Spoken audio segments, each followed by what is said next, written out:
today I'm delighted to have with me Linus Enrich-Richer, which I always mispronounce his family name, but thanks God he forgives me. And as you know, this is the second webinar that we organize in the frame of the Celiac Disease Awareness Month. So happy Celiac Disease Awareness Month. And today we come to discuss with Linus around the topic of misperception concerning celiac disease. But before I get in the floor, I think it will be great that I introduce you our organization. The AOECS, for those that don't know us, is a non-for-profit umbrella association of celiac societies, healthcare organizations, and other non-profit organizations that work together to to improve the life of people affected by celiac disease. Our mission is to unite, support, create synergies among our members, like in advocacy and awareness raising at the European institutional level, but also at the international level, sharing best practice among our members and empower them to get better patient advocacy, and managing the European licensing system that helps celiac patients to easily recognize gluten-free foods when they make shopping. For those that do not know, celiac disease is a chronic multi-organ autoimmune disease that affects genetically predisposed individuals. In some European countries, the incidence of celiac disease is in people below 19 years old exceeds 50 to 100 per person per year. And traditionally, celiac disease has been associated with as a gastrointestinal disorder. But we know more and more that a multidisciplinary approach could help both the diagnosis and the follow-up. So as you can see, a lot of misperceptions, a lot of things that we need to keep learning around celiac disease. But for that, we have Linus with us, who is, maybe you can introduce yourself. You are the General Director of the Swedish Society. Is it? Yep, I'm the Secretary General of the Swedish Society, and I'm also a board member of AOECS, Exactly. um, and have been working in celiac disease for 8 years almost. Perfect. And you also have, you are personally concerned with the disease. I'm not personally concerned. I don't have it myself. I don't have any close relatives with celiac disease. So I'm just professionally interested and Interesting. still work very hard for celiac patients all over the world. Wonderful. So what will be your first impression about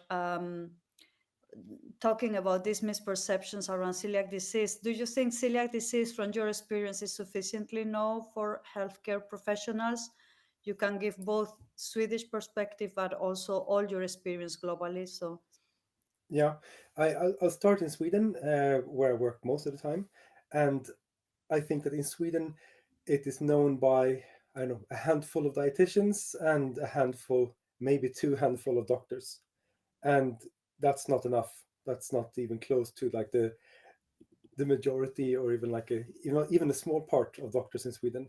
So what we see is that like the doctors that you meet when you visit healthcare first time usually don't know much about celiac disease. They might know the word gluten intolerance, which is what it's known as for most Swedes, uh, but they also associate it with lactose intolerance, which is not an autoimmune disease at all, which means that they are treated and they are um, expected to behave like people with an intolerance, which is a very big and bad misperception in like the Swedish healthcare. But I think it's the picture in all of Europe and all over the world is that most people, most doctors, most dietitians, where there are dietitians, and nurses and whoever else is in healthcare, they don't know much about celiac disease.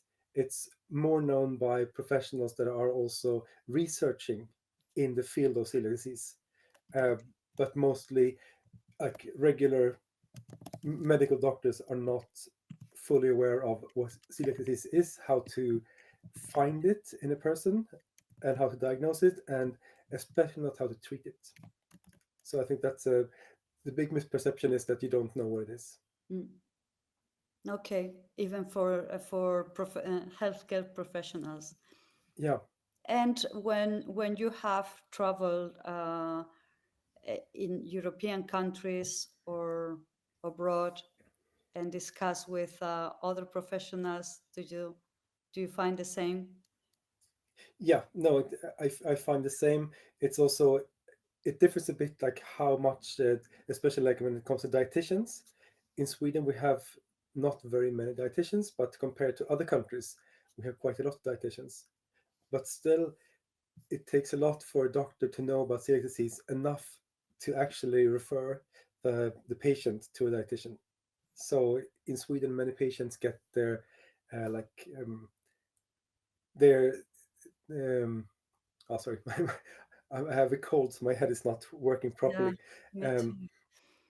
but still, like the treatment of celiac disease, the gluten-free diet, that can be told by a medical professional that is a doctor that don't really have a training in diet treatment, and still they give the advice, and usually they take an extra security approach, extra safe, which means avoid almost everything and just eat like, I don't know, grass from the ground, that is like very securely not gluten free, or Yeah. very sure gluten free.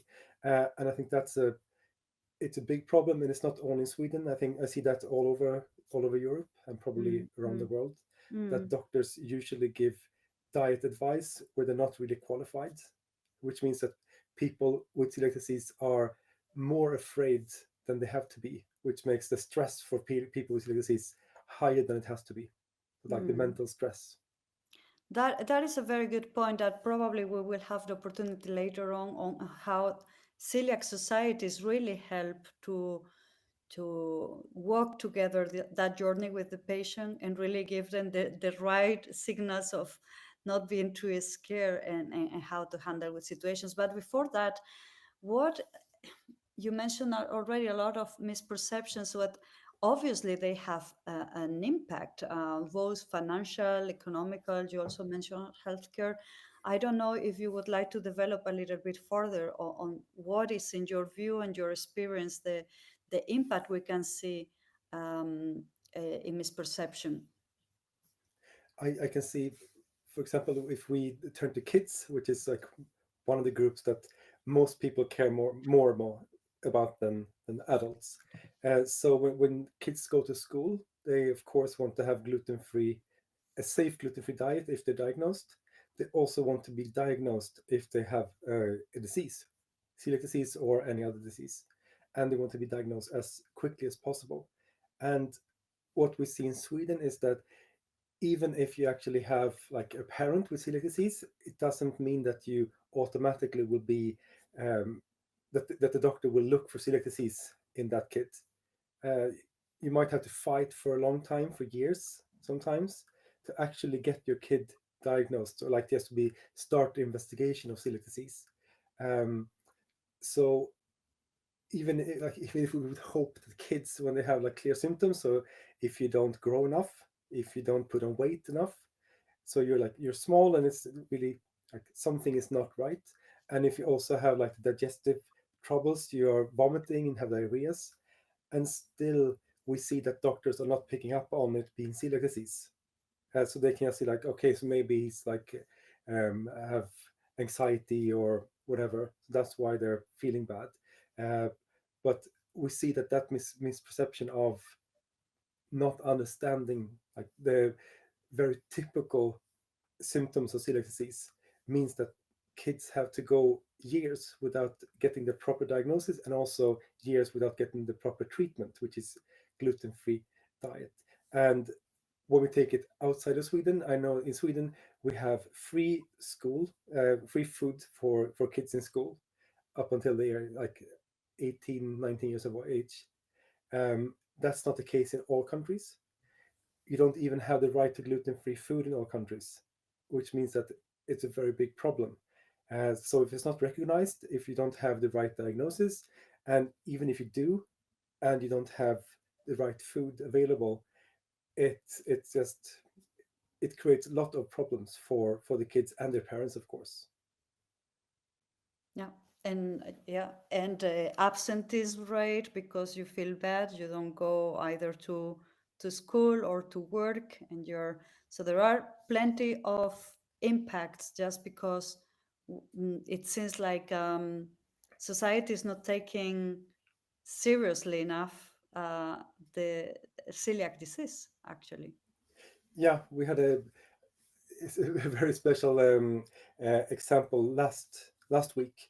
There was like a national radio show that talked about there was a study released, I think it was also last week, about kissing with celiac disease Yeah, with someone that had already eaten 10 gluten containing crackers, and like the research showed that was safe as long as you like you had probably swallowed your yeah, food, or you had like had a glass of water.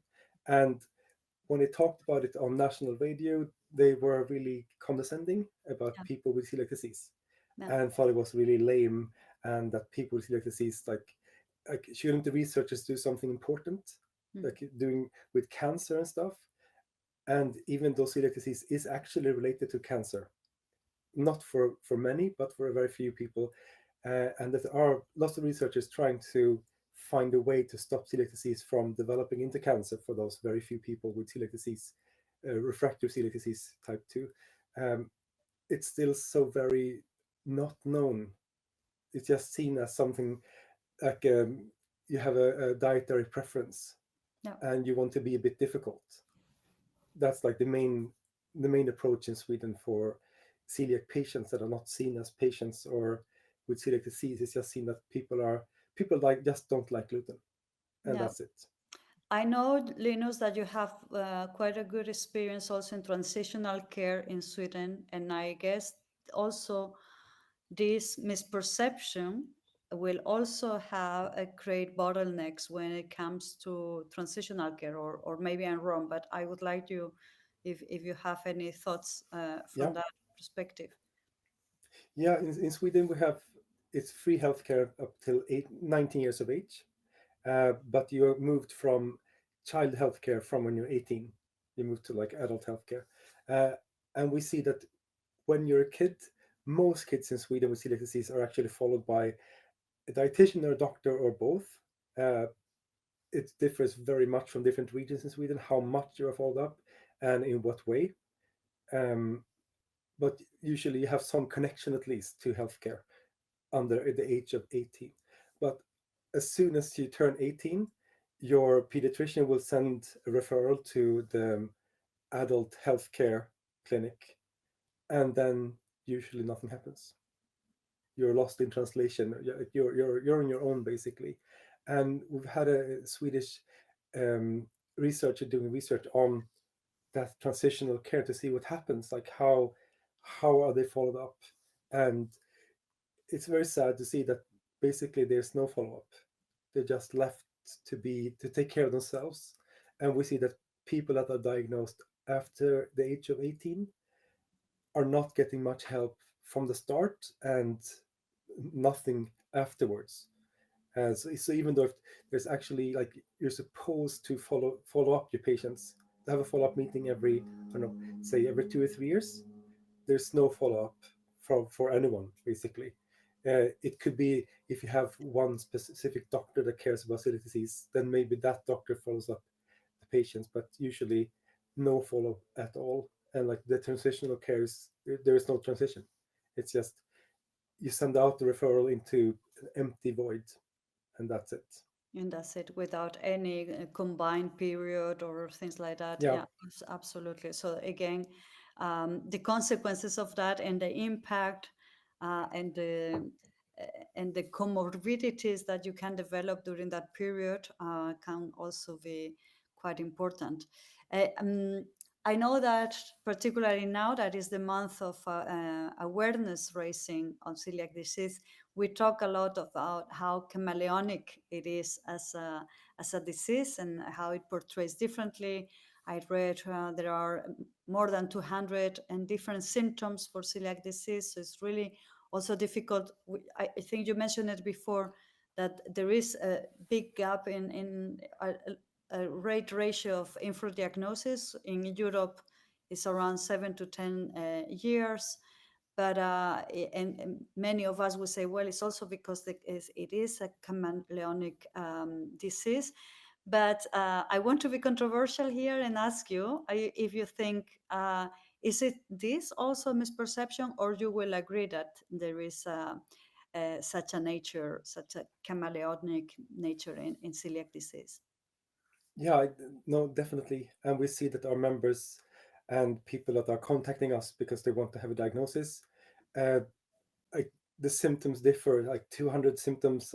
I would say I've heard of even more different symptoms, because it's like it's down to you have an inflammation in your body, you have a deficit of nutrients. So like basically anything can happen. Uh, and we see that we have lots of members that didn't have any symptoms at all that they recognize or that their doctor recognize. Um, some can maybe see, like, if they look back after having the disease or having the diagnosis for a few years, they can look back and see that, okay, maybe that was a symptom, maybe it wasn't. Um, but I would say that it's a big reason why people are not getting diagnosed.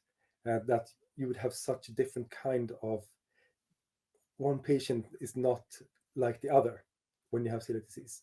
Uh, but I would say also, even if you actually have the symptoms that the doctors that know about celiac disease look for, which is gastrointestinal or gastro symptoms, so like vomiting, diarrhea, you react to gluten when you get it in your food. That's something that quite a few doctors still understand has to do with gluten.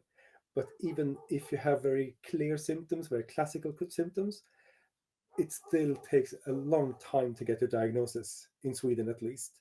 And in my understanding, it's also in other countries. Yeah. So the chameleonic nature, that's one factor. But also, I would say in Sweden, I know doctors are very stressed. They have to work quite long hours. They usually like burn out.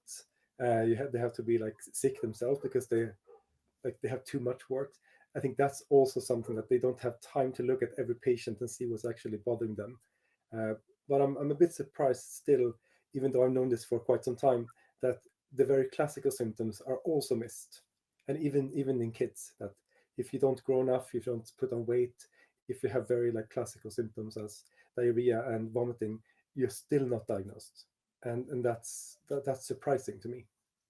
Yeah, indeed. So there is clearly a lack of knowledge that we should address it through training and capacity building to the healthcare professionals and probably other professionals that are concerned, like nutritionists. You mentioned it before.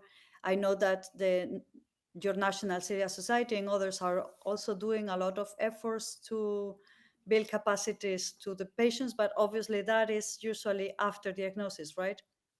Yeah, yeah, we're trying to help when we get new patients or get new members that are patients. We try to help them. We have our own podcast. That's also, it's just not for new members, but we try to fill it with information that's good both for new members and for all members and for their relatives and for dietitians or for doctors. Um, our aim is to just to teach everyone about celiac disease. We feel that if everyone knew about celiac disease, the world would be better. Um, but we also see that lots of people contact us when they are in the process of getting diagnosed. When we also see that the misperceptions about eating gluten or about being on a gluten-free diet or not when you do the testing, that's also something that affects if you get a diagnosis or not. So for the last few years,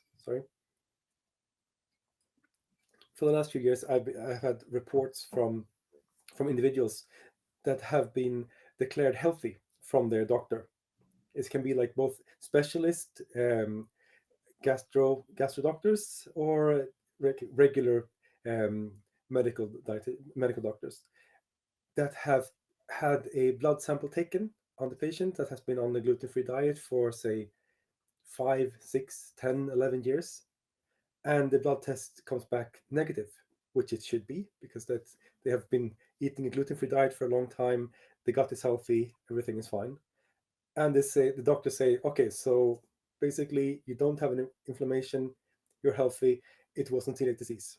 Otherwise, you would be like it would show on your blood samples, and these people are surprised usually, and they Google and they contact us, and then we tell them, no, no, no, that's not. You can't do that. You can't say someone is healthy if their gut is healthy after eating a gluten-free diet for a decade. But still, that has happened, and we've had a few. I think it's about 3 or 4 people that have been declared non-celiac anymore, and it has been both kids and adults, and that's worrying, especially when it's kids, because I expect pediatricians to be more aware of celiac disease than I would expect adult doctors. Uh, but that misperception about not only when it comes to diagnosis, when I know that many doctors are not, especially, they don't know that you have to be on a gluten containing diet to be diagnosed, but also that some are actually declaring people healthy and non celiac based on nonsense, basically.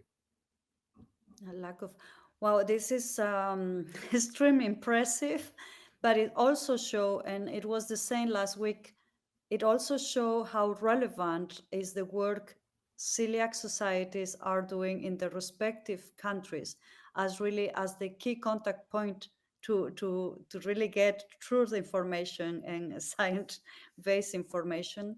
Because also last week we discussed about the importance, and maybe you want to also comment on that, the Dr. Google use as a getting diagnosed or further information with all the complications that you can get on fake news and or even fake scientific papers and so on. So I don't know if you want to elaborate also, but I think what you just mentioned, it really shows how vital is the work national celiac societies are doing. Yeah, I agree. I feel that the national celiac societies have a very big role to play. Uh, we have to just continue to spread the knowledge, and also to find the places where the knowledge has to be spread. Uh, it's going to be on not a sidestep, but still, um, I noticed a few years ago that one of the bigger I don't know, knowledge data banks that doctors use in Sweden. We have a very like decentralized and privatized healthcare system with lots of private companies, and at the same time, public sector is doing healthcare. And one of the main knowledge databases, which is private, that is used by, I think they themselves said it was about 70% of all healthcare facilities use their data, more or less. And their article on celiac disease was about 80% completely wrong. They said it was treatable, it's a children's disease, it's treatable in most cases. And yeah, I can't remember all the factual inaccuracies, but it was shocking to see that that's what actual doctors that don't know about celiac disease, that's what they're reading when they get a patient, or before they get a patient, or afterwards. Uh, and I think that's like we as celiac advocates need to find all those sources for misconceptions that actually affect healthcare. But going back to Dr. Google and also Dr. Facebook group, which we see in Sweden, uh, it's very worrying. And of course, Google can also find good answers sometimes. I would say though that celiac disease is better explained by national celiac societies than by Google, and I think we need to be even better to show that.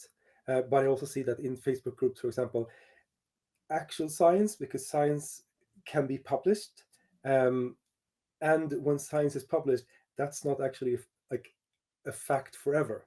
Mm. So I've seen a few times that papers from maybe like 2005 or 95 even have been or have been like referenced in discussions in Facebook groups or other places, uh, which actually has like it's real data, it's a legitimate source, it's it looks good in every way, and it was good back then.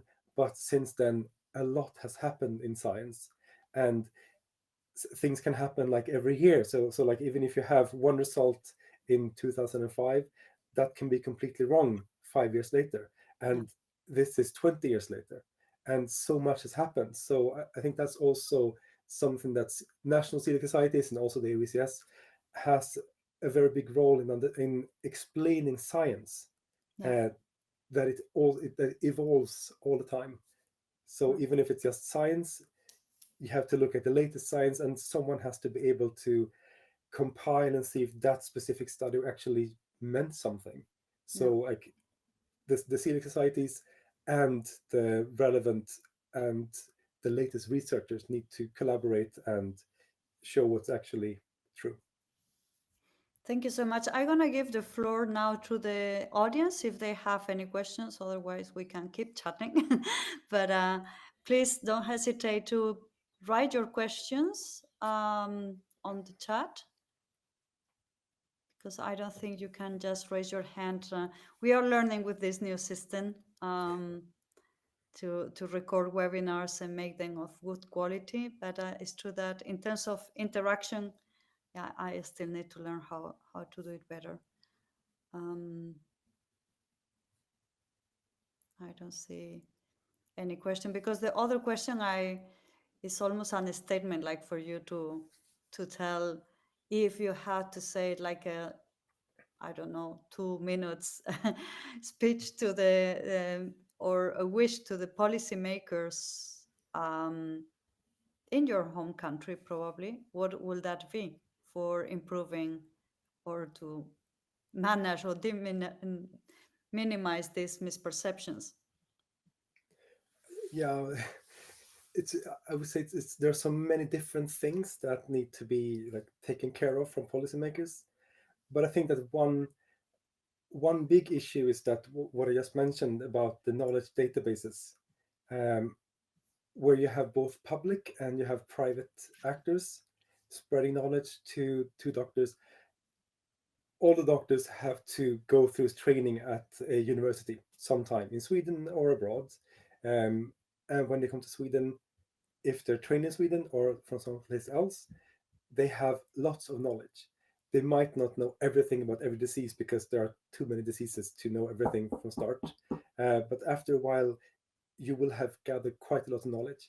And I think it's really important that the places where you gather knowledge are actually factual. Yeah. And I think that that has to be some kind of um, government agency making sure that yeah that it's not infactual basically. Yeah. So I think that that's one major issue, and then just making sure that healthcare professionals in both in like general healthcare and in schools and wherever they work, that they actually have um, in Sweden then, that they actually need to do some kind of training regularly. In Sweden, basically you have your license to practice as a doctor, and then you're fine for life. But what we see is that you actually have to fill up on new knowledge all the time. Excellent. So let's hope for that, for increasing knowledge. I think that is one of the purpose that we have in during this month, to really raise awareness. And I see that plenty of national celiac societies are doing a lot of work to make people in general and healthcare professionals in particular more aware of the celiac disease.